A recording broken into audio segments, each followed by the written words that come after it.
This is ASO TV News. Many thanks for joining us. I am Tina Oje Achu. The headlines.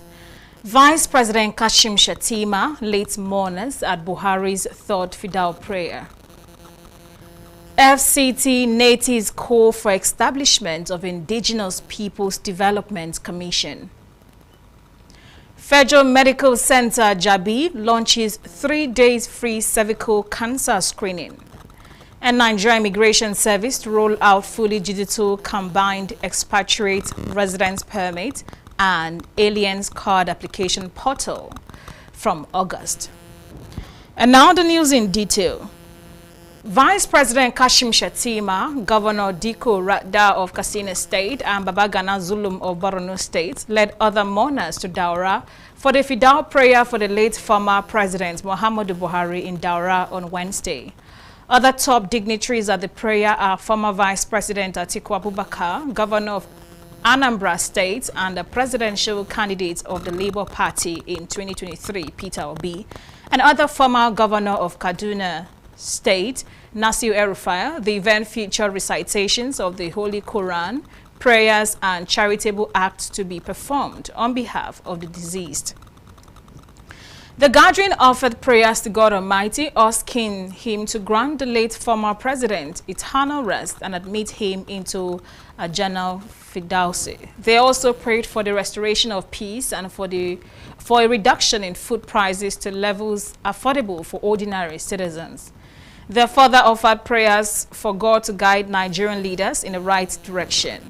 In Islam, Fidal prayer, otherwise called Fidya, is a prayer and charitable act performed by Muslims on behalf of the deceased, typically on the 3rd, 8th, and 40th to 100th day, or any other chosen days, or even annually after a person's passing.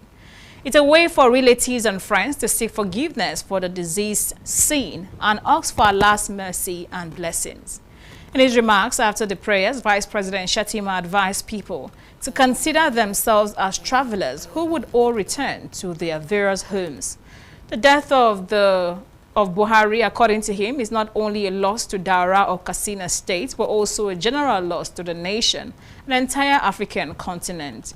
He said the late president is not an ordinary person, hinting at coming for the prayer again on Thursday.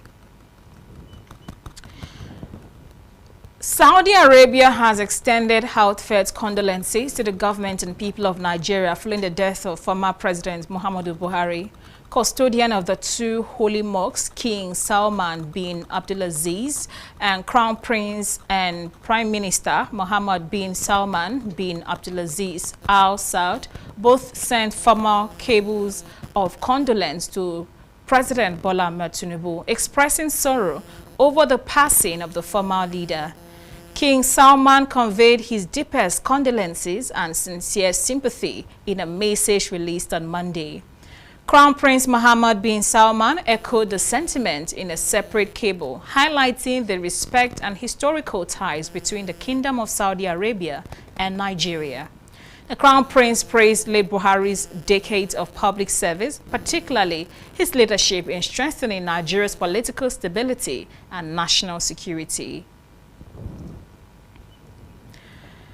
Former Nigerian Minister of Finance, Mrs. Kemi Adeosun, has expressed her heartfelt condolences to the family of the former President Muhammadu Buhari over his death, which occurred on Sunday. The ex-minister, who was appointed by President Buhari in August 2015, affirmed it was a great honor to serve the country under the leadership of the former president. He said, "Good night, Your Excellency." Ms. Adeosun noted that during her tenure, the former president referred to her as Mai Kudi, meaning someone who has money, a financier. While praying he finds comfort and easiness as he journeys to the great beyond, she urged all citizens to come together to mourn our dear mentor, Baba and hero. In similar manner, former Minister of Aviation, Mr. Femi Fani-Kayode, paid a glowing tribute to the late President Muhammadu Buhari. He described the late statesman as a mighty warrior who was also one of the 3 most prominent Northerners, the first being Uthman Danfodio, followed by Ahmadu Bello, then late Buhari. He said all three were revered by their people and were regarded as not just pious and righteous men, but also deeply courageous souls who risked all in their fight against injustice and evil. Dr. Yahaya Musa Muhammad Arada, former chairman of the FCT Secondary Education Board, has reflected on the legacy of President Muhammadu Buhari, noting that his passing marks the end of an era in Nigerian politics. In a statement in Abuja, Dr. Arada highlighted the significant impact of President Buhari's administration on education, particularly in the Federal Capital Territory, under the leadership of former FCT Minister Malam Muhammad Musa Bello, who works closely with President Buhari. Dr. Yahaya Musa was appointed chairman of the FCT Secondary Education Board. The administration introduced key policies, including the reintroduction of moral instruction and skill acquisition programs aimed at enhancing consistency across FCT schools. Additionally, 26 new schools were established across the 6 area councils of the FCT, providing students with modern facilities and opportunities. These new schools not only expanded educational access, but also injected economic vitality into surrounding communities, generating financial opportunities, boosting local industries, and fostering entrepreneurship. Dr. Yahaya Musa Muhammad expressed gratitude for the opportunity to serve under President Buhari's administration and contribute to shaping education in the FCT. Indigenous people of the Federal Capital Territory, Abuja, under the aegis of the coalition of the FCT 9 indigenous peoples, have called for the establishment of the FCT Indigenous Peoples Development Commission, that is FCT IPDC. They also demanded constitutional amendment to allow for an indigenous FCT minister or an elected official through the review of Section 147 and 299 of the 1999 Constitution. The demands were presented by the group's leader, Engineer Shitu S. Shidawa, during the North Central Zone B public hearing of the House of Representatives Committee on the review and amendments of the 1999 Constitution, held Saturday in Lafia, Nasarawa State. Chidawa urged the committee to expand constitutional provisions to guarantee fair compensation, resettlement, and community rehabilitation for displaced indigenous communities in the FCT. He further proposed that FCT natives should be granted equal access to employment quotas, university admissions, scholarships, and political representation similar to other Nigerians with a state of origin, in order to end the systemic exclusion of Abuja indigenous from national affairs and ensure equal citizenship. Among other recommendations presented at the public hearing, the group called for the recognition of the FCT as a full-fledged state, the creation of the office of an elected governor for the FCT, the establishment of a state house of assembly for the FCT to enable local lawmaking and enhance political representation for FCT residents. The Federal Medical Center, Jabi, Abuja, in collaboration with Al Sadaya Jariya, a humanitarian organization, commenced a 3-day free cervical cancer screening program for women between the ages of 21 and 65 in a bid to promote early detection and prevention of cervical cancer. The initiative, which is centered on providing free pap smear tests, aims to remove financial barriers and increase access to life-saving screenings. Elizabeth Kasham has more.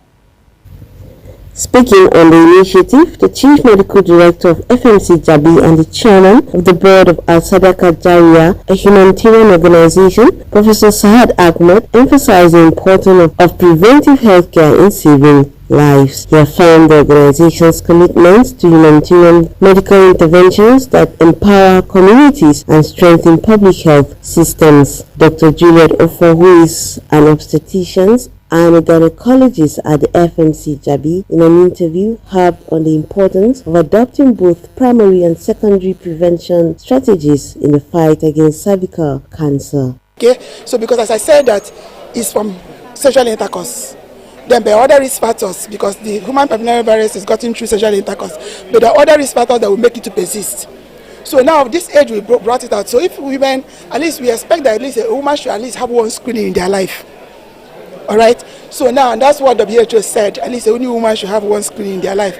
So from that age. So that's why this time around, so we are encouraging every woman that is at risk because this is the risk age. All right. That's the age at risk till 65 years. So after 65 years, if they've screened, and after the 65 years, you know that the risk has reduced. Okay. One of the beneficiaries, Mujida Ajao Abdulaziz, expressed her excitement about the exercise, describing it as highly informative, noting that the knowledge gained was so valuable that she couldn't wait to share with her loved ones. I'm experiencing this for the first time, and they educate us about what cervical cancer is, how we can prevent it, signs and symptoms. In fact, I'm hearing it for the first time, and they bring it down to a layman language so that we can understand better. This is a very educative program, and this is a very good awareness to us. In fact, if I once I get home, I'll pass this information across to all my relatives and neighbors so that they will be aware of what cervical cancer is and how dangerous it is and how we can prevent it. The campaign, which commenced on the 14th to 16th July 2025, is part of the Al Sadaka Jariya Board's mission to provide charitable healthcare services with a lasting impact. Elizabeth Kasham, ASO Television News. The federal government has assured of consistent youth-friendly policies and programs to tackling unemployment in the country with the aim to unlock potential of young people. The assurance was made by the Senior Special Assistant to the President on Marine and Blue Economy, Professor Busayo Fakinlede, at the Yakubu Gowon University, formerly University of Abuja, during a visit by a non-governmental organization, We the Youth, to celebrate the World Youth Skills Day. And here is a report presented from our studio. The event, which saw the attendance of students of the institution, aims to bridge the skills gap and promote entrepreneurship among the youths. The Senior Special Assistant to the President on Marine and Blue Economy highlighted the government's achievements in empowering the youths through AI and digital skills. We are no longer in computer age, we are in artificial intelligence age. And you look at what the government is doing now is to promote using of technology. If you look at some of our projects in the Ministry of Marine and Blue Economy, in terms of maritime security, we're employing Internet of Things to make sure to promote our security in the marine sectors. Emphasizing the organization's commitment to unlocking the potentials of young people, the founder, We the Youth, further explained the organization is dedicated to provide 21st century skills acquisition training. What We the Youth currently is doing right now is that we are training these young people at no cost whatsoever to them. We are taking courses like AI and virtual reality, UI, UX, web development, cyber security, data sciences at no cost whatsoever. This is why this event is very important. You must not just put yourself or expect 100% of everything from the government. It's not the government that will give you the idea or the initiative to strive to do whatever you want to do, where you want to stand. While appreciating the visiting team, the Dean of Student Affairs, Yakubu Gowon University, reiterated the initiative's alignment with the institution drive to provide sustainable and up-to-date skills to its students in a bid to tackle unemployment among the youths. What we're doing as a university is to catch them young. These students have a lot of skills, and we don't want to just overburden them with academic no practicals and stuff like that. So we have different centers who are harnessing those skills and then trying to showcase them. As you leave the university, don't just rely on white collar job, but what can you do on your own? So we want people that are going to be self-employed and also contribute to the country's economy and the world at large. As we are students, we are subject to learning new things. And talking about AI, it has become something that everybody is looking forward to, because the world is moving digital. And if you don't follow it the way it is, you might just be left out because you will not know what is going on. The non-governmental organization further underlined its commitment in advocating for youth-friendly policies to unlocking the potential of young people and building a brighter future for Nigeria. You're watching ASO Television News. You can watch us live on DSTV channel 392, also on Star Times TV, channel 127, and Free TV, channel 507. We are also on the UHF band on channel 38. Still to come, Nigerian Immigration Service to roll out fully digital combined expatriate residence permit and aliens card application portal from August. Do stay with us. We were warned about this marriage. Because we did not listen, the young maiden is dead. Nana, come here. Hi. Why do you speak so freely with a stranger from Ajani? We were just talking about offering Ojigijagi a seat on the council. The gods be praised. Legodo is Elko Sisi. He has 2 wives. So why are you making it look like it is a big deal?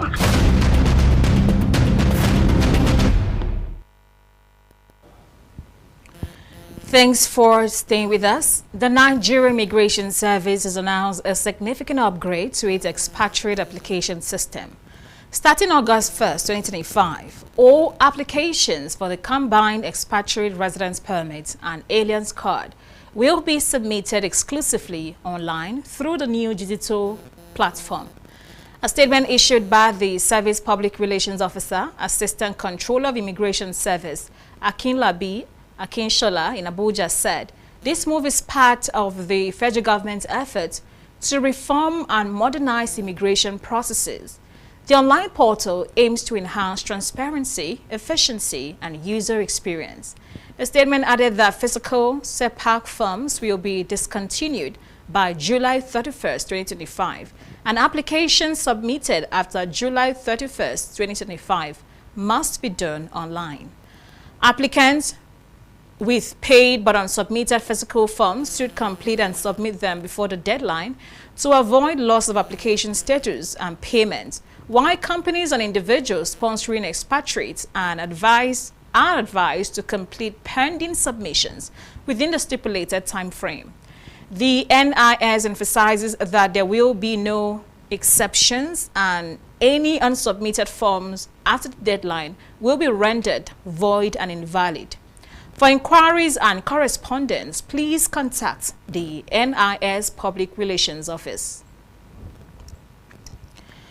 The federal government has restated commitment to ensure an affordable and secured education system in the country to promote economic growth, sustainable development, and social benefit. This was made known by the Vice Chancellor of National Open University of Nigeria, Professor Olufemi Peters, who was represented by the Deputy Vice Chancellor Admin, Professor Isaac Zamani, during the commissioning of Ijeru Ekiti Study Center. The VC stated that the commission of the center, the Community Study Center, marks a significant expansion of accessible higher education and a fulfilled mandate of lifelong learning. He urged eligible citizens to utilize the resources and take advantage of the study center to improve academically. In his goodwill message, the King of Ijeru Ekiti, Oba Joseph Adebayo Adewole, stated that the journey to make the study center a reality started 10 years ago. He expressed his gratitude to those who took the challenge and planned for the study center. In a joyous celebration of life, love, and service, Dr. Mrs. Telamaris Adekunle marked a major milestone, her 60th birthday. The festivities began with a special Thanksgiving service at church where friends, family and associates gathered to praise God for her life and accomplishment. The atmosphere was electric as Dr. Adekunle took to the podium to express her heartfelt gratitude to God for sparing her life and guiding her through the years. Her voice filled with emotions, she thanked her loved ones for their unwavering support and love. Correspondent tells us more. As the Thanksgiving service came to a close, the celebrants and her guests made their way to the reception venue where a grand celebration awaited.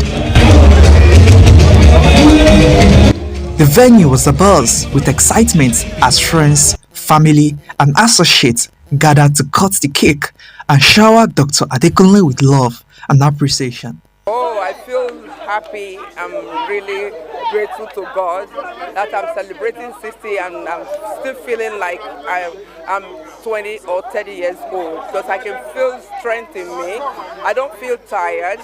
I'm a doctor. I know what is expected from a 60-year-old person, but I'm not that way. I can feel that God has really renewed my youth. The highlight of the evening was the outpouring of goodwill messages from distinguished guests who praised Dr. Adekunle's remarkable achievements and contributions to society. Her dedication to her profession and community was lauded, and her selfless service was cited as an inspiration to many. She has so much love to give. She's so passionate about whatever she does.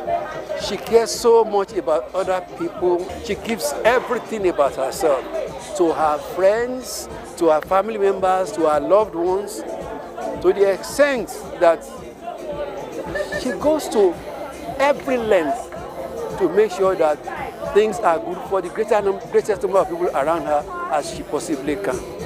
Dr. Adekunle's family was also celebrated for their unwavering support and love. Her husband, children and grandchildren were praised for being pillars of strength and success of joy in her life. So on this day, I'd like to wish my madam a beautiful birthday celebration, many more years in good health, God's grace, God's blessings, peace, happiness, money, more money, and even more money. You know, I told somebody in the church that any time I see her, she's always looking radiant, always looking happy. So we celebrate with her, and we hope sincerely that after the 60th, as the pastor has said, we will celebrate many, many more years. As the night wore on, the celebration continued with music, dance and merriment. Dr. Adekunle beamed with joy, surrounded by loved ones who have stood by her through thick and thin. It's clear that her 60th birthday is not just a celebration of age, but a testament to a life well lived and a legacy that will continue to inspire generations.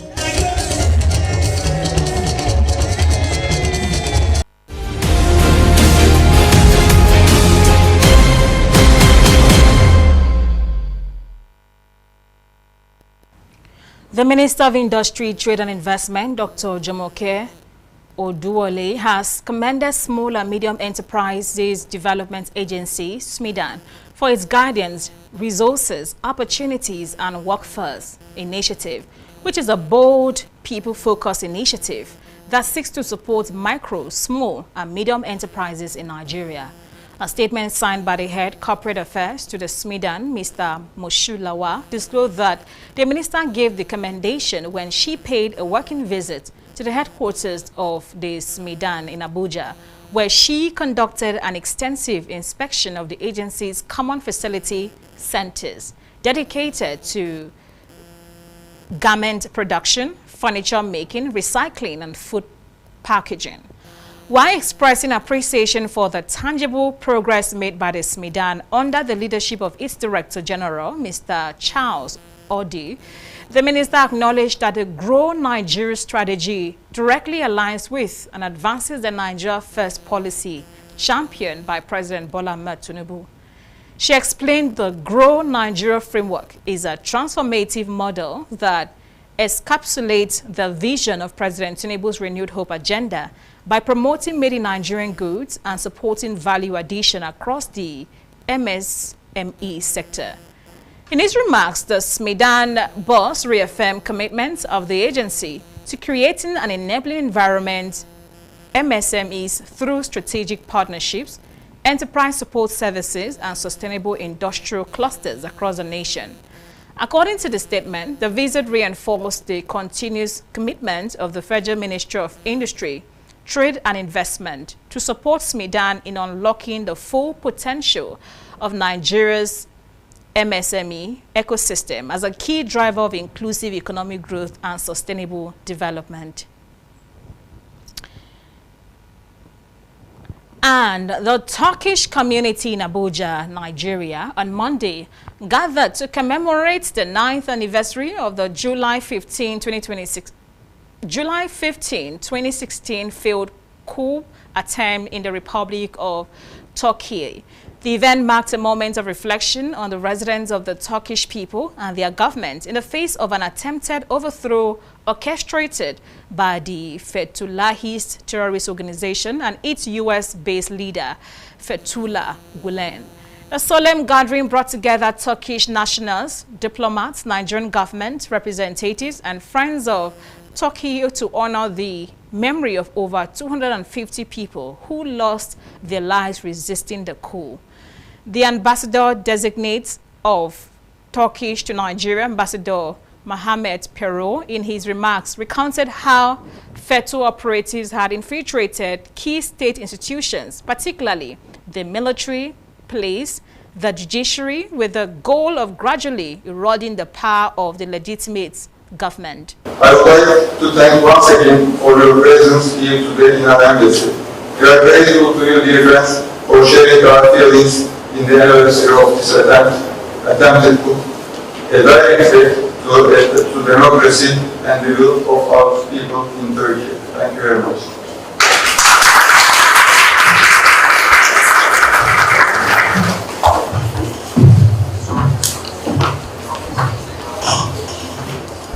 Sağ olun efendim. Şimdi